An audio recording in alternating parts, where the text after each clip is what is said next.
And we are back. We back, baby. Hey, man, it's another beautiful day in the great city of Atlanta. You see the shirt, man. Atlanta made. Atlanta made, man. Atlanta will always be in me. Oh, yeah, man. Yeah, man. It's no matter where you go, man. No matter where you go. Where can we get that shirt at, man? Oh, man, hey, go to 285clothing.com. Hey, I'm telling you, man. Yeah, just go to 285clothing.com. You can get this one. You can get many more dope T-shirts. Yeah, I love the blood pressure birds. They stressing me out. I love that one. Me too, but I have a question for you before we start talking to our esteemed guest of the day. Yes, I'm excited. Why I never see you in the branding? I never see you in the Brandon T-shirt. Let me finish. Because Swats give me the tight ones and then my titties show. I really don't want my titties showing, man. I don't want that to be a part of the show, man. I really want to wear them. I got to find the right fit, Okay, man. You don't know how to make them bob. You don't know how to make them move. Make them bob and weave. yeah, you don't know how to make them do that. That's the reason, man. I tried to, because the red and when I wear the red, it just really... reflects what's Look like going you're trying on. to get on the Magic City documentary. Yeah, man, I ain't trying to do all that, man. So if y'all can just get me some that look nice on my physique, man, I'll wear the hell out of them, man. Okay, yeah, man, because you got to get the branding. Yeah. But look, man, on this beautiful day, we have another esteemed guest. It's almost that time. Okay. Like, before the camera started rolling, me and our guy, we just been chopping it up about... I heard. We trying to get the camera. We had some camera issues. I heard y'all just chopping it away. Listen, it's almost football time. It's almost that time of year. The time of year that y'all been waiting on, it is football time. And we have someone from the great state of Georgia who, man, plugged in. Not just here, but nationally, right? You know what I'm saying? I'm excited, man. Rome, Georgia's on. Yeah, you know what I mean? Like, definitely a dog represents all things when it knows all things when it comes to dog. A person just from the state of Georgia who just continues to take the esteem of the state of Georgia and spread it across the country with information and great content and commentary, right? So today, ladies and gentlemen, man, we want y'all to give it up and we introduce y'all to the great Rusty Mansell. What's going on, my God? How you like that? How you like that intro? Man, I feel better. Like I got to pay you for that? No. You paid us enough with your presence. That's what he do, man. He the best at it. Good hype man. Yeah, got me to buy a shirt already, and now I'm talking about my NIL when we get off the road. Oh, wow. Okay, that's what I'm talking Let's get it done. We got some NIL going with Rusty. Yeah, yep. So look. We're going to dig right in. 2025, what's going on with these dogs? Well, Kirby Smart has established a team that you expect to win a national championship. That's the goal at Georgia. You know what I mean? Every year people say, well, what are they going to do? I said, well, the goal is to play in that last game and find out what's going to happen. And it ain't always been the case, you know. And I spent a week here, and I know that Kirby will never mention it, but I spent a week here, the SEC Media Days here. Ain't a lot of buzz around Georgia right now. That's kind of a good thing. Something tells me that Kirby's going to eat that up. The guys are going to eat that up. You know, I've known Gunnar Stockton a long time. I know we'll talk about him. But I got a chance to kind of talk to him on the side the other day. Yeah. And I said, Gunnar, what do you think, man? Because, there were cameras everywhere. I said, it's not really crazy today around y'all. He goes, not what I expected. And I said, you remember that now.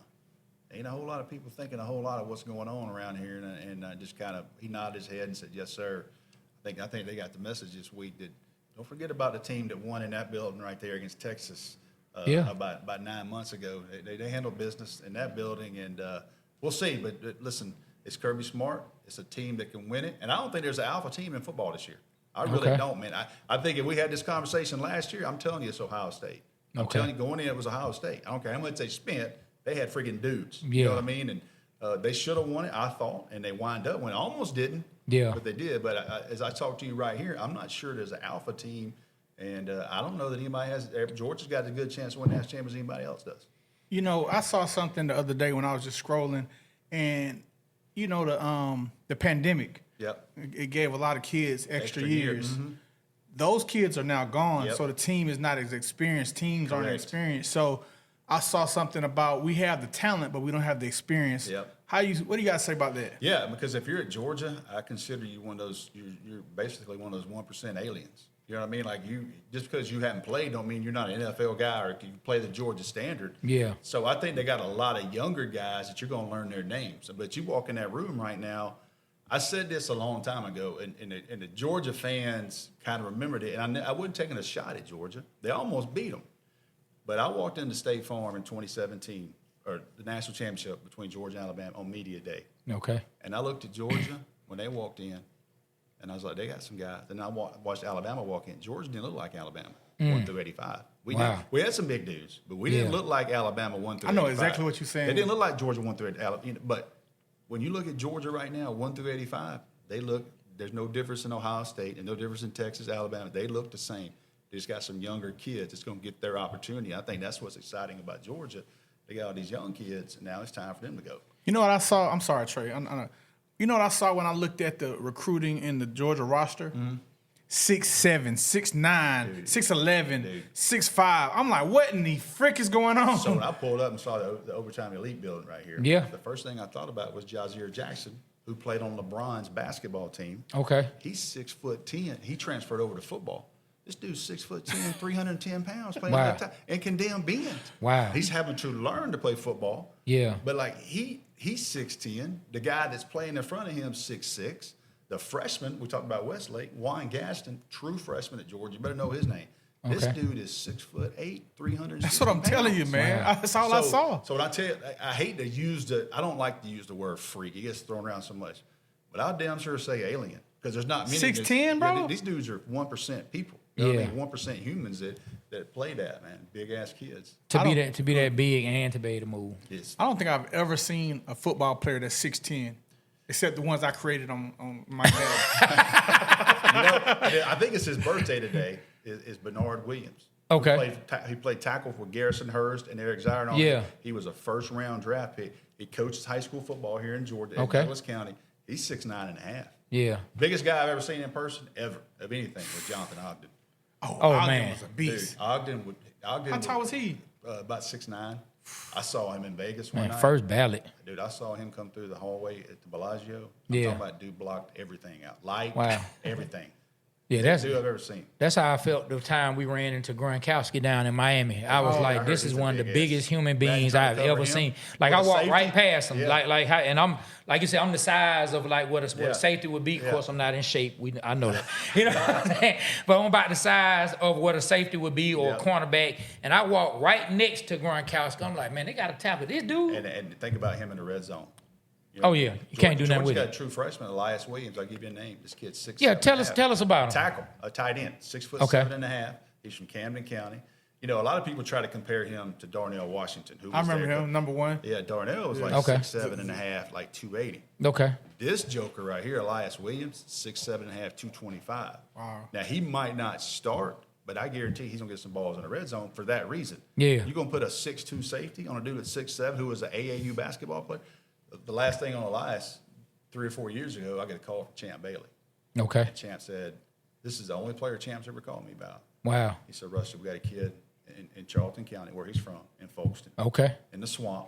Yeah. He said, "Rusty, we got a kid that's about 6'4" freshman who's legit." So the next spring, what I do, out of respect for Champ, I take my ass down there because if Champ Bailey calls if Champ Bailey calls you, got to go see. You go. So I drive my ass all the way to the swamp, all the way to Folkestone, Georgia. And I go see him before school that morning. And he got out of the car about 6'6" in. I was like, oh, my God. Like, it was a basketball kid playing football. Now he's a football player that used to be a basketball guy. Wow. So he's a freshman at Georgia, man. People gonna know about him. Okay. So, look, and you say his name, Elias. What's Elias Williams. So, look, if Elias turns out to be, we're not even going to say if, when he turns out to be, because we speaking all great things into existence. I know B. Rich loves that. He's really big on that. So when Elias Williams becomes the player that we all would like for him to be, is it safe to say that we can start calling Georgia not just running back you, but tight end you? You look at that damn room, man. I mean, they got, dude, I'm telling you, Ethan Barber is another freshman kid out of Milton. You know what I mean? I like him a lot. They got Oscar Delp. I mean, I think Brock Bowers is the best tight end in football right now. I mean, I think he's such a. I think what NFL people realize it now, because look, man, you just look at him. He's not overly big. You know what I mean? He doesn't have that big, presence. I just saw him do a podcast at that tight end universe. First time I really seen him talk. You know what I mean? Yeah. He doesn't do it. He's all about ball. Dude, he's so damn fast. It's such a problem, man. But I think Georgia's done a great job with their tight ends. They got a kid named Jaden Riddell that a lot of people know anything about. This was a kid out of Missouri. It's going to be his third year, I think now. It's time for him to go. So they got some guys, man. Lawson Lucky, kid out of Norcross. Okay. I mean, I like the name, Lawson Lucky. He's got three. He's the fourth Lucky that would play at Georgia. Wow. Remember the Lucky Triplets from the 90s? Yeah, I remember. I do remember that. One of them is his dad. Oh, okay. Wow. Yeah, so 2 uncles and a dad. Check this out. When you say Washington, like that was the case when he came in. He was like the #1 overall recruit. Yeah. And I thought he was going to be the dude. And he had some issues with injuries. Yep. And that's when Brock Bowers came by and took his spot. You know, Georgia got negative recruited for a while because they didn't have tight ends that produced. Wow. And they had to convince Darnell Washington, if you come here, we're going to use you. Yeah. And he kind of broke the mold. I mean, Brock Bowers came into class after him. Yeah. He wound up being a dude, but they had them 2 dudes at the same time. Yeah. And I think Brock was a first rounder. Darnell, I think, was a third. You know, and you think about this. Think about teams facing Georgia when they're like, okay, they're going to have a 6'7", 300-pound, 325-pound tackle, and they're going to attach this tight end, this 6'7", 280. That can run. And you try to put your defensive end in the middle of that? Yeah. That's why they got. Because he can hit you both ways. He can add in with the blocking, or if he go out and run a route. Yeah. Dude, I mean, what you going to do? I can't remember what game it was. They threw a ball to him in the flat, and that poor DB came up, and he electrocuted his ass. Jeez. When he touched him, Yeah. he shot the other way. Like, he Wow. wanted no part of that. Y'all I guarantee send you the- that dude's telling that story like, yeah, I had to tackle that big dude. Hey, y'all send the cash app in for that young man. I'm pretty sure he probably still hurt. Yeah, man. Yeah, man. Electrocuted. Electrocuted. I ain't never heard nobody I like say that one. electrocuted on football. I like that. Bounce off of it. You know, you get jolted. Yeah. That's what it looked like. Yeah, man. Called abrupt stop. Abrupt stop. Yeah. Hey, man. So you brought up Gunnar Stockton, right? A little earlier. You said we're going to talk about him. I had to talk about him. Yep. So for those out there, and, you know, I could admittedly be one. I mean, sometimes we miss things on players. Tell me what I may be missing, or the average Georgia fan who may not be as excited about this season, this tenure under Gunnar Stockton. Tell us what we're missing. A lot rides on him. You know what I mean? So I have to be careful. I've known Gunnar since the 9th grade. He was the first kid that I ever invited to the Adidas All-American game. He was the first 9th grader we ever invited. Okay. So he had a great freshman year. At that point, the Adidas committee, I was involved with 24/7 Sports. We helped pick those teams. We got together and was like, we might as well pick this kid. I mean, he just 3,000 yards as a freshman or whatever he had, he was rolling. So we picked him. So I've known Gunnar a long time. The thing I think you don't see with Gunnar, and if you watch it on like that first series against Texas, when he broke contain, instead of running out of bounds, he put his shoulder in that dude. Yeah. He wanted to show them, I'm here. Yeah. Like, it's different shit now. Yeah. Will Carson Beck and me. Yeah, I ain't going down. It's over. Yeah. Now, unfortunately, he's going to have to learn to get down. I know Kirby's like, get your ass down. Yeah. But that's part of Gunnar's game. And how do you win a locker room? Because Gunnar's not a rah-rah type guy. He's lead by example. I'm here. And if you look at the players talk about him behind the scenes in that game, you heard Tate Rattle and some of those guys talk about it. They were like, when Gunnar came in, the huddle was so juiced. You could see it in his eyes. First thing he said, let's go score. What they do? They go score. First drive with him. That they did. So, you know, I mean, he's got a small sample size. You know what I mean? And everything that Georgia, credit Notre Dame. I'll say this. Credit Notre Dame. They beat Georgia and straight up beat them. But think about Georgia, new quarterback. You get down to New Orleans, you go through a freaking terrorist attack. I mean, there's all kinds of stuff going on. It was. Kirby's dad literally died in New Orleans. He did. You know what I mean? Didn't make it back. You know, there was a lot going on behind the scenes that people didn't know about. There was a lot of stuff that was going on off the field. And I'll say this, I'm not saying it, but Notre Dame, between the lines, beat them. But I wouldn't say that team at Georgia was completely dialed in and focused. They had a lot of stuff going on. And them young men. You know, plus your CEO, Kirby, is dealing with his dad, and didn't know if his dad was alive at halftime of the game. Yeah. You know what I mean? So there was a lot going on. Like, I've heard the story. Like, Kirby Smart was afraid to check his phone at halftime, you know, if his dad's alive. He never left New Orleans. You know, his dad passed away in New Orleans. So I'll say this. There's questions about Gunnar. Okay, I get it, and he's going to have to prove on the field. Got a great arm. He can hurt you with his legs. He's accurate, and he's got some shit in his neck. Don't let all that aw shucks. Yeah. He's got some shit in his neck. You don't become a leader in an alpha room with dogs by being meek. You know what I mean? Like, you got to have something to you. And it's a great opportunity for him, I think. Man, like I was disappointed in Georgia when they played Notre Dame. Yeah, man. I felt like it was flat. Yep. Just flat. And now I didn't know that. What you said at halftime he was scared to check his phone. That's a soundbite right there. That's crazy. They came and got, I believe they came and got Kirby. They did a walkthrough the night before. You remember they had that attack. Yeah. They had them sequestered in the team hotel. Well, finally, around 8 o'clock that night, they allowed the team to leave the hotel and go over to the Superdome and do a walkthrough. They basically had to go get Kirby, from what my understanding was, to say, hey, your dad might not make it. You need to come back. So he had to go back. Like, there was a lot going on. Yeah. You go into that day, and, his dad was a high school coach. Yeah. So Kirby was going to coach that game, and that's what his dad would have wanted. And he didn't finish it the way he wanted. But there was a lot going on. There was a lot going on, man, behind the scenes down there with that deal. And I wanted to say this too about Gunner. Like, I mean, he had a whole 4 weeks to prepare. Yeah. For a big championship game. And he's been around a while, but there's a lot. It's almost like he came out of the bullpen against Texas.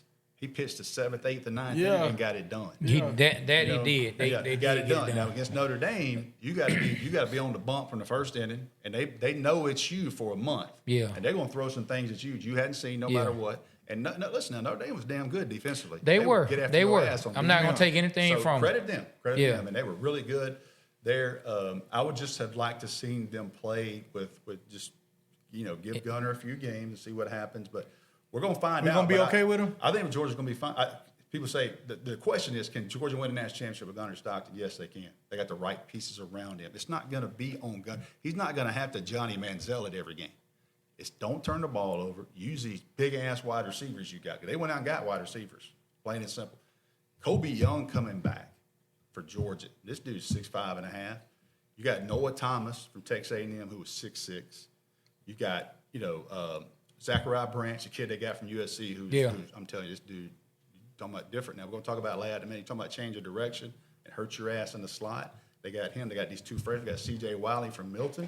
Got a 5-star, from the first 5-star wide receiver they've signed since George Pickens was Talon Taylor, kid out of Illinois. Okay. So they got some. They wouldn't change that room. Yeah. They knew they had to change that room.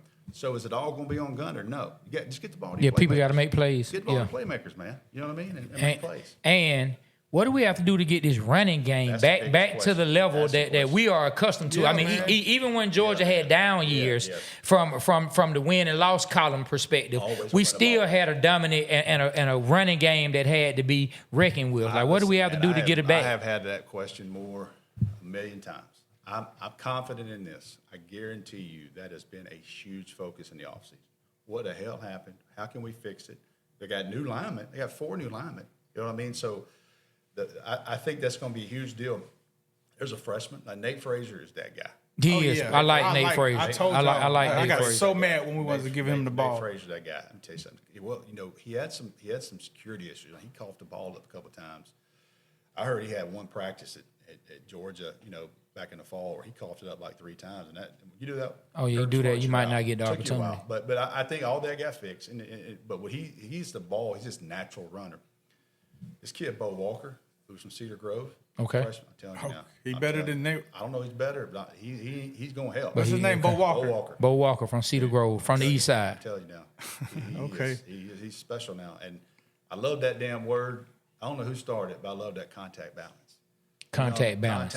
You stand up, you take it, you put your hand on the ground. Yeah. You take hits, you keep going. I'm telling you, he wears number 24 too. He's got some no-shine to him. Okay. He's got some juice to. He'll run your ass over.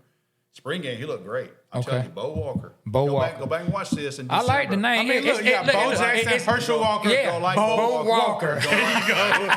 Hey, easy to remember. We're here to tell you right on the Waterboyz. We got Bo Jackson, Herschel Walker, all rolled up in one, and we take it in there. Bo Walker. I like that name. Fans gonna like him, man. You gonna like Bo Walker now. He's gonna help pretty quick. And you go get the kid from Illinois. You get transfers. So they're trying to help the run game too. But I think the way college football is, you have to be able to push the ball down the field. You have to win those one-on-one battles in tight coverage. They just wasn't doing it, man. And I think with the length they got, some of these guys, I think Georgia's offensive. I think it's going to be better offensive, but they got to be able to run the football. I'm with you, man.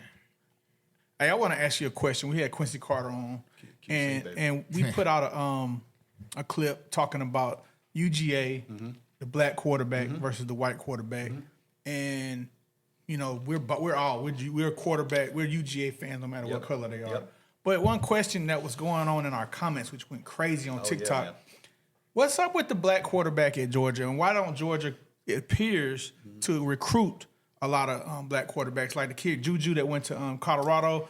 Why didn't we really give a push for him? And they were in that for a while. And I get that question a lot. And if you go back, let's just talk about Kirby's history. Okay, 'cause that's the recent history. You go back, Kirby signed Justin Fields, didn't work out. Okay, obviously, he signed DeJuan Mathis. He was there for a little while. That's got the neck injury. DeJuan Mathis was the guy that he started actually over Stetson Bennett and Carson Beck. Remember that Arkansas game in 2020? Yeah, he had a bad game. It was bad. Okay. So then you go out and get Jamie Newman from Wake Forest. I remember Jamie Newman, never COVID played. He hit. got nervous. He was getting beat out. So then he all of a sudden declares for the draft, and that was the worst decision ever. You know what I mean? So you start looking at those guys and say, the black quarterback, I kind of disagree. I understand the Juju because people, in-state kid, you know what I mean? I've known Juju since 8th grade. He can sling it, man. But they've recruited black quarterbacks. It just hadn't worked out for some of them. You know what I mean? And I don't look at Georgia. I see their offers. You know what I mean? It's not one-sided. I mean, it's like the top 10 guys. Them top 10 guys are getting offers. So I see that, and I kind of thought Justin Fields was going to be that dude. Like that's the one that, you know what I mean? I felt like he was going to be that guy. And I remember going to see Justin probably. I don't know. He just committed to Penn State. Remember, he was committed to Penn State. And I go see him in like March. We're going to do a TV interview with him. TV reporter was there. He pulled me aside. He said, "Hey, I'm not going to Penn State." And I said, "Okay." I said, "What's going on?" He said, "I'm going to decommit next month." I said, "Okay." I said, "Where are you going to go?" He said, "You know where I'm going." He said, "I ain't passing that up." I said, "Okay." I said, "When are we going to break this?" And now I did get, there was a lot of visits in between. Once he decommitted, it was on now. I don't think he was ready for what was about to happen. Yeah. I'm talking about Florida, Auburn, Ohio State. Yeah. Everybody was coming after him. Yeah. It was just, it was hard with Fromm because here's Fromm had a year on him. And then Fromm was one play away from winning the national championship. You know what I mean? So it was hard there. I get it. You know what I think messed that whole thing up, man? The whole quarterback trajectory at Georgia was when Jacob Eason got hurt.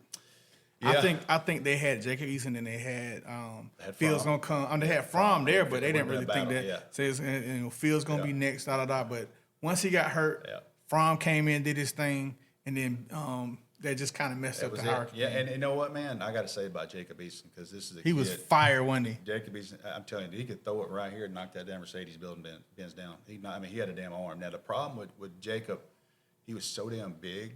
Like it was hard for him to be able to get out of the pocket a little bit. You know what I mean? But that was a kid, man, that I got close with. I'll never forget his dad called me and said, "You want this story?" I said, "Yeah." He goes, "You got to bring your ass to Seattle." I said, "Oh, God." This is on a Friday. So I love Seattle. I flew out to Seattle. First rookie mistake I made. I go to the Atlanta airport for 8 a.m. flight. On Monday morning, I come rolling for about 6. Missed it. Didn't even get to the terminal. Jeez. So I had to call his dad. I said, "Hey, man, I know it's 3 hours behind out there." I said, "But I'm going to be on this 5 o'clock flight." So he had committed to Georgia. And remember, Coach Rick got fired. And Kirby got the job. So it opened it up for him. Yeah. So he went to Florida on that visit. Kirby come out. Kirby only had one visit with him. So Kirby had to fly to Seattle, spend about 4 hours with him and his family. Didn't even have an OC at the time, trying to convince that kid to stay. So the next week he winds up making a decision. But I go flying out there to Seattle. I walk into school, big ass school. I mean, one of the biggest schools I've ever seen in my life. And a little bit north, Lake Stevens, Washington. And I'm sitting there and I got my phone out, but he's just talking to the team. He was going to have a press conference at like 11. This was like 8:30 that morning. I was there early. Had my phone out. He's got some just old raggedy T-shirt, sleeves cut out in it. He's telling his team and is like, "Hey, man, I'm getting an award today, but this is all about us. We're all in this war together." And one of his teammates said, "Hey, man, what are you going to do?" He goes, "Oh, I'm staying with Georgia. Ain't no big deal." I said, "Oh, shit, I got money on." I said, his name was Skinny. He called him Skinny. Oh, they called him Skinny. He walked back down. I said, "Skinny, you good with me putting that out?" He goes, "What?" I said, "You're staying with Georgia." He said, "Yeah, you can put it out." I said, "All right, man." Like it was no big deal. I walked out of that damn school where they got the Wi-Fi signal finally. When you put that out, shit went crazy. Yeah. But he had no idea. You know what I mean? I was like, "You staying? I'm in on this one." But, if he watches this, shout out Skitty, man. He took care of me on that one. But I flew to Seattle to get that damn story. Yeah. You know what I mean? Like something you told me before we were on air about Trevor Lawrence, which I didn't know because you much deeper into it. I'm watching from a fan perspective. You deep in the weeds on the recruiting. This will really change thought right here. Well, and this was my thing about us getting top quarterbacks from the state. It feels like we miss out on like whenever it's the 5-star. But you said we were this close. We almost had Trevor Lawrence locked up. So he had Jacob Eason on campus. He had Jake Fromm in the 2017 class verbally committed. Well, Trevor Lawrence was 2018. And Trevor was kind of close with Jacob Eason. Like they became friends. They're both tall, 6'6" guys. He had taken a lot of his. They kind of hit it off. And Trevor knew wherever he went, he was going to have to compete. And he was like, you know what? If Jacob Easton's got this job, I will compete with Jake Fromm for this. I kind of want to go to Georgia.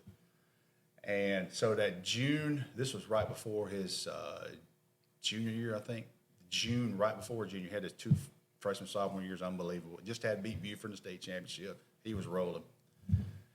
And I was real close to him. I'm up that way, Northwest Georgia. And his dad basically told me privately, he goes, I'm not saying it's done, but Georgia's definitely leading here.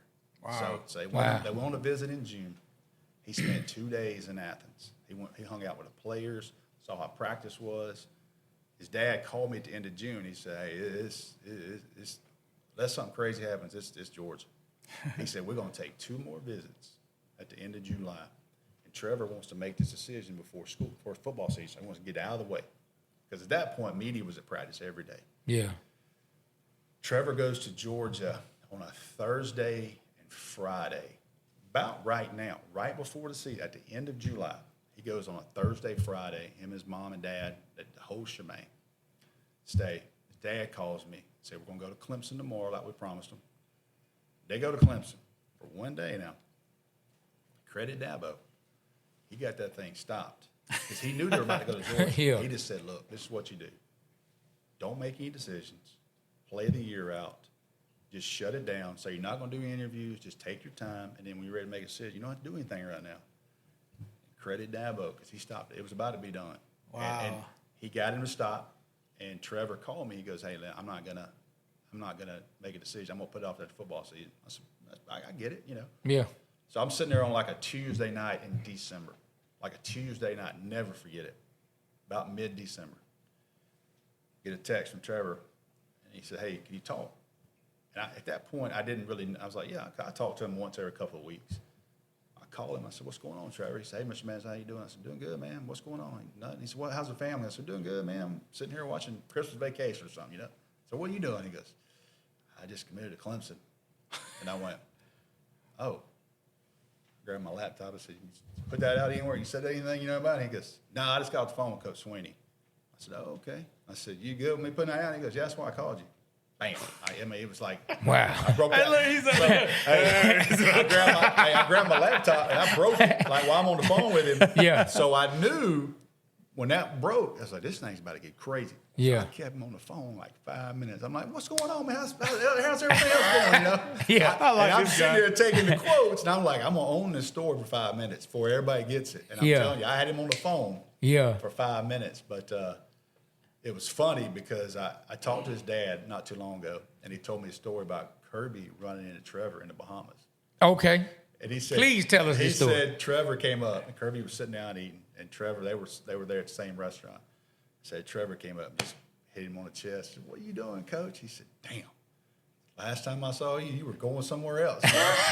Crushed him, you know, but he said that, you know, he said Trevor's like, look, you got two, I got mine, you did good, you know, but you know, the respect there between Kirby almost had him. I'm telling you, man, I'm going to tell you, that was that close. So when Trevor, so give me the timeline, Georgia had told Trevor they wouldn't offer anybody in that class until he makes his decision. Okay. They thought he was going to make it at the end of July. So then he delays his decision. So then Georgia, they know about Fields. They know the situation, how good this kid is. Yeah. After about 3 games of his junior year at the end of September, they basically called Trevor up and said, look, I know you're not making a decision, but we got to offer this other kid too. You We'll take your commitment, but we got offered it. So when they offered Justin, it was kind of two kids in the same class, 30 minutes apart, fighting for 1 and 2, NFL back and forth, back and forth. They're both in the NFL. I'll tell you one last Trevor story. Okay. The day that 24/7 switched Justin to number 1 over Trevor. Trevor didn't play all the 7-on-7 stuff. He played for Cartersville. And both of them are great kids now. But I know both of them. Damn good kids. Smart as hell. Justin Fields smart as hell. Like academics, huge ACT scores. That's awesome. And so I called Trevor out of respect. I said, listen, I'm going to tell you this. Today, they're going to change Justin to number 1, and you're going to be number 2. I'm just telling you. He said, that's cool. He said, he's a hell of a player. And I said, he goes, whoever ends up 1, that doesn't drive me, but that gives me more to compete. He goes, but he's a hell of a player. I get it. Like the way he handled that tells you, and I feel like Justin would have been the same way. He had it switched on him, but it was rare, man, to have them 2 kids. Yeah, that's crazy. Them 2 kids right up 75 for each other. Now you look at them in the NFL, man, it's hard not to root for. I know Georgia fans wish that both of them would have finished at Georgia. They signed one and almost got the other one. Hey, Rusty, we got a chance to interview this commit coming in. I forgot his name. Wide receiver. Mosley. I watched Ryan Mosley. Man, Ryan Mosley. I was watching some of his highlights on his Instagram, and the way he was jumping. He could play DB too. Bro, like this dude. I'm predicted this dude gonna be one of them ones. Well, you gotta be careful because they all look like that. But they all looking like that. Yeah, I'm telling you. But Jordan said, "Forget this. We're getting some receivers that can catch." They get them. Ryan. What I liked about Ryan is the success rate of people playing both ways. He and it teaches you ball skills. Playing DB, you can track the ball, you go find it. Physical comes out of Carrollton, which is they get after your ass at Carrollton. He practices hard there and accountability there. For me, looking at Mosley, length obviously, but you see him the elevation, what you talk about. But yeah, man, it's easy with him. I mean, it's 50. What I've learned about wide receiver, they all run down 4-4. They all got some size to them, most of them. Can you win that battle in tight coverage? Mm-hmm. That's what separates. Can you go get the damn thing? That kid for Alabama, boy. Yeah, Ryan Williams, he can go get it, man. He gets Congratulations to him. I don't know if y'all saw he's the first college player ever signed with Nike. Wow. He just signed with Nike this morning. Man, congrats. Wow, Ryan. And breaking news on the Waterboyz Show. And he was a reclass. He reclassed up. Wow. He reclassed up. But this could be his freshman year in college. Wow. Yeah, this dude skipped the senior year. So, excuse me, what's that mean? He skipped his senior year? Skipped the senior year. So what does reclass mean? He took extra classes. So he can go ahead and get out of school early. And why do you do that? Because you get to that NIL dollars. So when he was playing technically last year, he's supposed to be in the 12th grade? Yes. Whoa. Yeah, you remember every time they kept saying he was 17 on TV, every time he turned around, he's supposed to be a senior. Yeah. That's why he was 17. I didn't even get that. I'm talking about one of the nastiest players in college football. I saw him at the Under Armour camp 2 years ago at Carrollton. Why did we get him? Why Georgia didn't get him? Explain that one. You know what? Bama got him. It's hard to get him out of Alabama. I'll tell you what now, they recruited him hard. They had him on 4 or 5 visits, but you ain't getting one out of Alabama. You're either going to be a War Eagle or you're going to be Crimson Tide. That's why it was such a big deal when they got George Pickens. Yeah. That's rare now. To snatch one out of Alabama. You know who they got. And Georgia misses on some too. I can tell you one Alabama damn sure missed on was Kamari Lassiter. I mean, he's balling for the Texans. He's one of the best DBs already in the league. Yeah.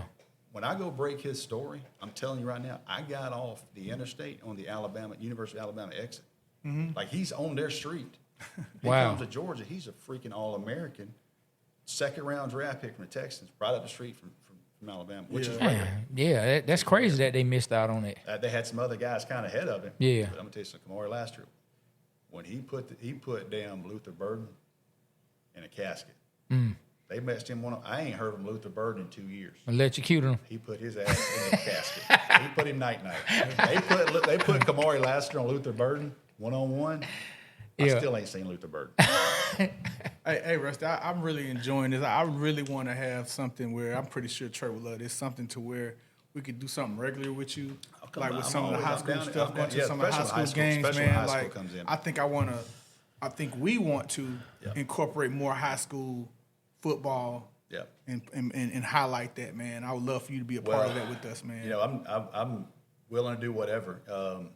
I grew up towards high school football. Yeah. And I tell people I played on a state championship team. We're about to have a third. Which team was that? Yeah, and they won. We won. Yeah, you What got team you was one. that? Pepperell up in Rome, small school. What's We the name won of it? Pepperell. Okay, I heard of that. Back yeah. in the 90s, we were something now. What year you came out of high guys, school? Yeah. 1991. So Okay, I came out in 90. I hear you, man. Yeah, so we I- won the 90 state championship in Okay. Double A. Who was the players that were on Well, the team? so for Ken Irvin was our guy. He played quarterback in DB. He wound up playing in the league 10.5 years. Our starting tailback, Frankie Fletcher, he played at Memphis, and he would have been in NFL. He got hurt in a game up at playing Peyton Manning and him in Tennessee. Unfortunately, he dove for the end zone, and somebody cracked his ankle in half. Dang. You know, what's crazy was we probably weren't, nobody was really talking about us. You know, we were 8-2 the year before, but we had everybody coming back. And we didn't play great early on, but we got hot, man. Like, we got hot. We had 3 shutouts in the playoffs. We won the state championship. I just had to look. I knew it was a big score, but we're having this reunion coming next weekend, so we're getting some stuff together. Yeah. We won the state championship 42-8. So Y'all played in Man, the boy, Georgia y'all Dome? beat the hell out of no, Georgia Dome was almost done. We played at home, man. Okay. Let me tell you something. And look, man, the memories after that game, like my granddad is not alive Yeah. anymore, parents and stuff that Yeah. were there. It was young people say belt to ass. Like, Yeah. Belt- Put that belt to ass. we put belt to ass on. you had to want to get. You had to want to get in there with us. So we wound up playing what later became Stevenson High School. We played. They were Brown then. Okay. They Yeah. were Brown. It was, I remember Brown. It was a big deal because it was the first AP Atlanta public school to play in the state championship in Yeah. a long time. Yeah. So they came up there. I'm gonna tell you something. They were good. Now they had some dudes that could roll. They rolled up into a damn hornet's nest. There was 10,000 people that had been tailgating all day. Yeah. It was rocking. Hey, speaking of Hornets Nest, man. I mean, speaking of belt to ass, Yeah. I want to talk about Georgia Tech quarterback, man, and the game he played against Georgia. He damn near put belt to ass on Georgia by himself. Tell us about him, Tough as man. hell, man. Haynes King's tough as hell. I'm telling you, I've seen it twice. Here's the thing about Haynes King. I'll give you a little nugget on Georgia Tech too. Haynes King is a perfect fit for what they want to do. Okay. And he's so physical. Like he ain't going down easy. And he's a big kid now. He's joked up when you see him. You know, he takes a hit from Dan Jackson late in that game where they beat Georgia. You know, Dan Jackson puts his helmet on the ball and pops Yeah. up. They Yeah. don't get that turnover. It's a wrap. It's over. And he's a handful to deal with. He couldn't even throw the week before when they lost that game. I mean, you could see that he couldn't throw. When they Wow. get beat on a Thursday, I'm like, that dude's not healthy against Georgia. They're getting their ass whooped in Athens at night. Shit, He laid it on the line. But I'm That going to tell you dude- something. Haynes King, they're going to be in good shape. They're going to be top 25 this year. What do you The think? kid behind him, Aaron Philo, is NFL. Aaron Philo is the real deal. I'm telling you right now. Yeah, tell us about him. What is so he? he was at Prince Avenue Christian, won a state championship over there. Okay. This guy can push the ball down the field. And Georgia Tech's Buster Faulkner's done a great job of telling him patience. You wait on this job. Carson Beck waited 3 years and got a job and had a great year. You know what I mean? 2 years ago. I think Aaron went to the portal, which he could care less about all that. Had he went to the portal, dude, they would have been, everybody in the country would have been out there and Philo. I'm telling you. And Haynes King is exactly what they do. But he's going to give a different dimension when he winds up taking it over because he's a better thrower than Haynes King. Yeah. I'm telling you, they got 2 really good quarterbacks. They got a guy that fits their system.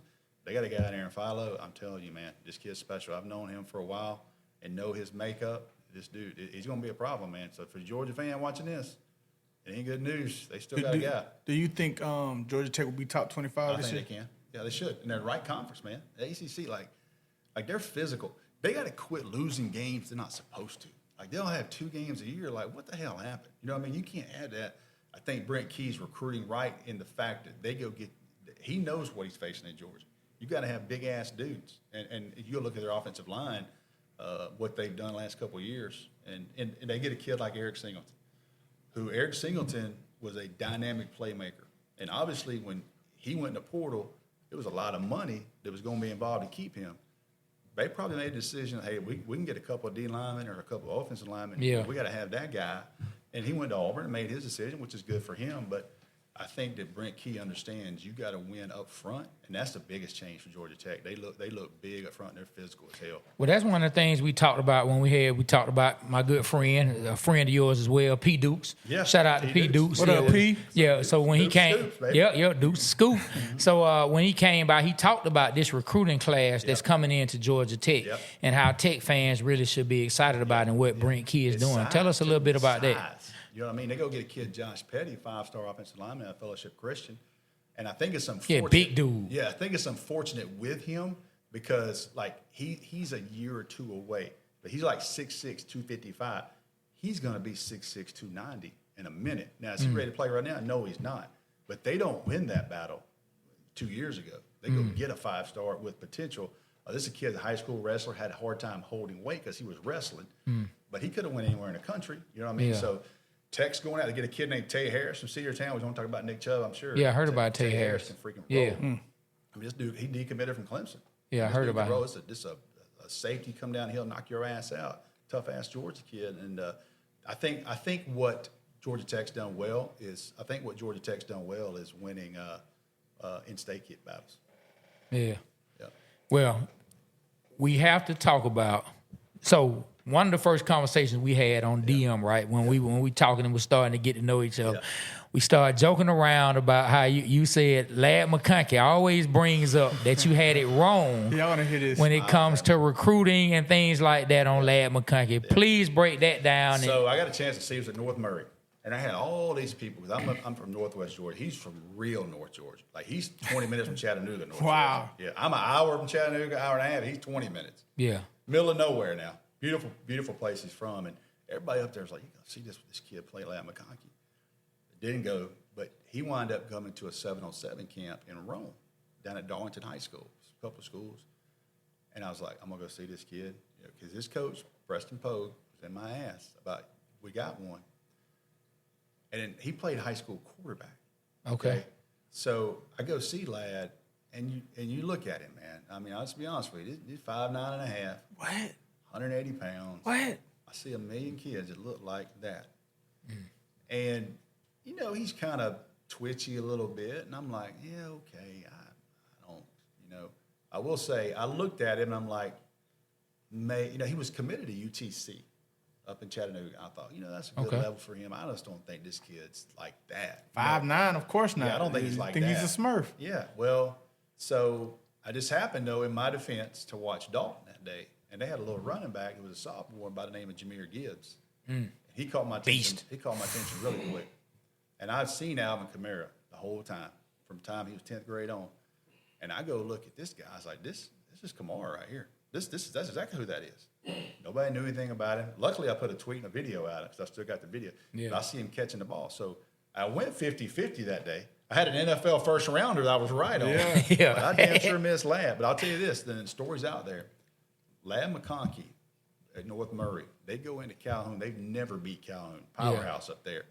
They go up there and beat Calhoun, and they can't stop him. He's running all over the field. He's catching balls. He's making plays at quarterback. He's doing everything. Credit their head coach, because that head coach called Kirby Smart. He goes, that's one of the best players we ever faced.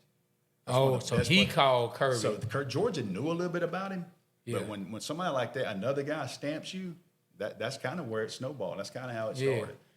Yeah, now, that says a lot when an opposing coach Yes, man. He has no dog calls in the and fight, stamps has no you. dog in He the just fight. like, hey, He man. didn't have to tell it. Just like, hey, he probably didn't tell the kid, I'm about to call Georgia for you. Like, this dude was for real. Yeah. And credit Kirby, because Kirby went and watched him play basketball in January, and I've heard Lad tell the story.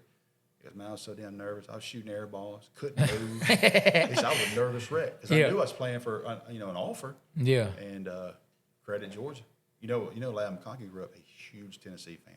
His whole family, Tennessee, big time Tennessee. Wow. They wouldn't touch him. Think about Tennessee wouldn't even touch him. Think about that decision for Georgia and Kirby Smart to go get that kid very late. Tennessee fans, you heard that. Shout out to Kirby Smart. Shout out to Rusty.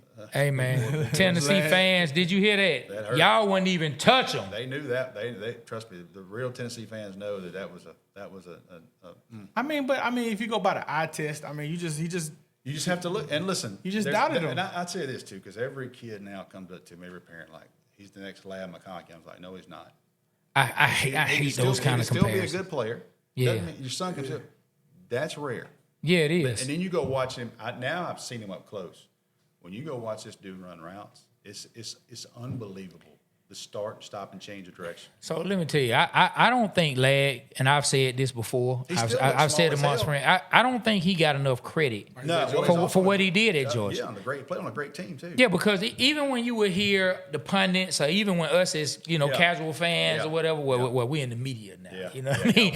But careful now, you're in the media. Yeah, we're in media now. But even us, when we would speak about those Georgia teams, when you would speak about the playmakers, and defense, like Lad's name was not one of the first names you would throw out.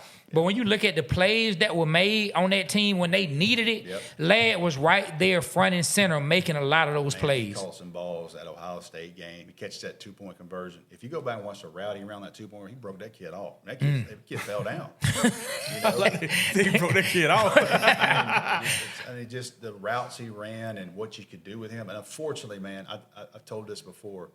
When they lost to Bama, that made them play Ohio State, the SEC championship game, I watched Ladd and Brock come off the field that night. Neither one of them could walk. Neither one of them could. They were so banged up. And listen, this is my speculation. I have no recollection about this. I mean, I have no inside information. Yeah. There's no way those two kids didn't take a shot at playing that game. Because once that wears off, they couldn't walk. Like, they couldn't walk to get to the locker room after the interviews. I mean, those kids gave everything they had. Man. So it was good for them to do that. They're great guys. Ladd, he laughs now because every time I see him, I'm like, I know I fucked up. Okay, I know. He knows I'm going to tell. Look, I'm sorry. You should have been at least a 4-star. Yeah. He laughed because that fueled him. And that's good. But he's a good dude, man. Good kid, and I'm not gonna lie. Take everybody serious. Yeah. So I'm not gonna lie. Like when he was coming out of college, he was saying first round. Yeah. I was like, nah, man. you look at DBs. Same thing. You're looking at it, and when he played the Falcons, I was like, oh, okay. You know what I He should have been. Nah, I knew. I can't say I was thinking first round, but I knew he was going to be a player. I knew he was going to be a player. He made so many plays at Georgia. I'm like, if he stays healthy, because that was the thing, the back. That the back kept bothering him a lot in college. And I'm like, me and my nephew, we had a big conversation about him, and we were like, if he stays healthy, Ladd McConkey is going to make some fan base very happy. I was hoping that some kind of way the Falcons say, you know what, I need a receiver. Let us get Ladd McConkey and bring him in, pair him with Drake London. Finally got Jalen Walker. I mean. Man, okay, let's break talk about that down. Talk about Jalen Walker, coach's kid, defensive specialist. Is he going to do something with the Falcons, man? He going to change his life? I would be shocked if he doesn't do something with the Falcons. I'm talking about now. Like now. Like this dude is about ball. This dude is about ball. Like, he ain't out in the streets. This dude is about freaking ball. And here's the thing that makes Jalen Walker kind of a unicorn. He don't have to leave the field. He can play in the box at inside backer, and then on third down, you can bring him on the edge. You know what I mean? So he's not going to get – you're not going to have a package to where they can be like, let's get Jalen Walker in coverage. He can cover. Or let's get Jalen Walker on the edge, and we'll bring a guard. His ass will take on the guard. And he can play in the box. It's a rare. That's why he went. That's why he was a first rounder. You know why did the other guy go higher than him? The other Georgia guy went to San Francisco. He played different positions. Michael's 6'6", 275 straight pounds. DN. He's straight. He's a 3-4 DN. Jalen Walker's 6'1.5", 245 pounds. But I think he's gonna be the better player. I don't know. You just gotta see him when they hit the field. I don't know. They both special players. Pretty damn good. Two different positions that make each other better. So if we had them both, Michael would be that defensive end, and Jalen be standing right beside him like they were. I mean, same thing with Jalen Carter and Nolan Smith. I mean, they're two different positions. Yeah, no, I got you. So, but Michael, unfortunately, man, he got cut in that Clemson game when that dude, the first game of the year last year, he fought through. And Kirby said it publicly. Like, he took a shot to play Alabama. He wasn't ready to come back. But his tough ass was like, I'm playing Bama. And that late, he messed with, he dealt with injuries all last year. Yeah. I've known Michael, man, for a long time. And I went to his grandmother's to shoot his commitment video. Wow. Columbus, Georgia. Wow. Walked through the house. I'm glad you stayed safe. Yeah. Oh, dude. Columbus crazy. I've been to some places in Columbus. Yeah. He wasn't in that area. No. Yeah. I tell you what now. I went to break James Cook's commitment. Man, love James Cook. James had me a little nervous. Some of the places we went that day. I said, James. Hey, man. I said, James, hey, man, how well they know you right now? because me and you ain't looking the same, and I'm about to roll up over here at the graveyard. You know, he took me to one of his. He wanted me to come down and shoot his video in Miami. I said, okay. I said, if I'm gonna have this exclusive, I'll come down. So I went down, and funny story. I went to Miami Central High School. I texted coach, had James on there. I said, Coach, I'm coming to Miami tomorrow to break this story. You good?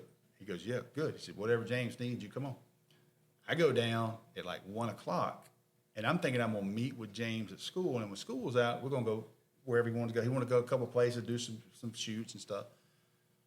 So he said, just text me when you land. I land, I text, and James hits me on a side text. He said, just come in front of the school. I'll come out. I said, okay. So I pull up, and James comes out. He's like, hey, just go ahead and get in. We got a couple places to go. And I was like, am I going to check you out, or what's going on? He's, no, we good. We get a call like at 1 o'clock. Yeah. And I'm assuming that James had told his coach, I'm about to get in the car with this damn dude I'm just meeting for the first time. I know who he is, but we go riding around Miami, all kind of damn places. I'm taking pictures. I mean, we go on some streets, and I'm a little bit nervous. Like, I'm like, James, I don't know if I need to get out right here now. So it was good. He took care of me. We get back to the school, and I'm a nervous damn wreck. I'm like, they got a damn Amber Alert for this kid. Some white dude from Atlanta done picked James Cook up. So I come to the coach, and I was like, hey, man, I just got to tell you, man, I've had James for the last 2.5 hours. He's like, was he good? I said, yeah, he was good. But I came out of school. He goes, oh, he's good. Yeah, you going to stay for practice? I said, yeah. I knew I was good. Because if I take a kid out of Brookwood High School 2.5 hours, it's all over. We're going to hear our phones. Channel 2, we get that alert. Everybody, I'm like, he's like, he good? Hey, you can stay for practice, man. I stayed, and I stayed that night. And the next night, they played a huge game against Miami Northwestern. Okay. Miami Central versus Northern. I was like, was it a rivalry kind of game? Okay, all right. Because I don't know much about Miami high school football. All of them it was all kind of NFL guys. Okay, all kind of NFL dudes. I'm sitting there, and Cook's kind of getting bottled up a little bit. They keyed on him. They flipped Cook to DB. That joker had 2 pick sixes in the fourth quarter. They came back and beat him. Wow. And I was like, that dude right there, man. Listen, let me tell you something. For all us Georgia fans out there who think that, and all y'all opposing fans who think Kirby's reign and Georgia's reign is over, no, it's not. Yeah. It was just a super, super special group of guys, but he's building another group of special guys. I don't know that there'll ever be a team in today's landscape that went back-to-back. It's hard to do. Let me tell you, like I said, when you break down that team, when I looked across NFL playoffs this year, it was about 7 to 8 guys from those teams in NFL playoffs. If that doesn't tell you, watch the Eagles. Then that I know. I mean, hell, the majority of them with the damn Eagles. Hell, they got 5 of them up there. Thank God Green Bay didn't make the playoffs. There's been a whole they had 2 with Green Bay. Ladd Walker, Devontae Wyatt, Eric Stokes, Bullard. All them dudes up there. Hey, I want to bring something up. Right, UGA, the quarterbacks of all time. Who's the best quarterback of all time at the Bulldogs? I mean, it has to be Stetson Bennett. I mean, because I say the same thing. Here's the thing: for all the around Stetson Bennett was as good as anybody I've ever seen when they needed it. Like when it was go time. Steady ready against Ohio State. That drive he did. I mean, dude, there was some ball. That first, if you go back and watch that Ohio State game, watch the first ball of that drive he throws to Brock Bowers. That dude's all over him. There's one spot he can throw. Then he turns around and throws that corner route for a touchdown to A.D. Mitchell.